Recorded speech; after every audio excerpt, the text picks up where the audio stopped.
লাল বাজারে গলির মোড়ে পান দোকানের খরিদ্দার, বাকের আলীরা দূরে মেয়ে নাম ছিল তার গুলবাহার।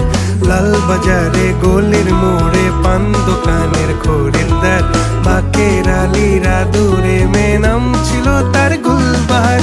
নাম ছিল তার গুলবাহার, দেখতে ভারী চমৎকার, তুলনা যে হয় না তার হোসনে আরা গুলবাহার। বাকের আলীরা দূরে মেয়ে নাম ছিল তার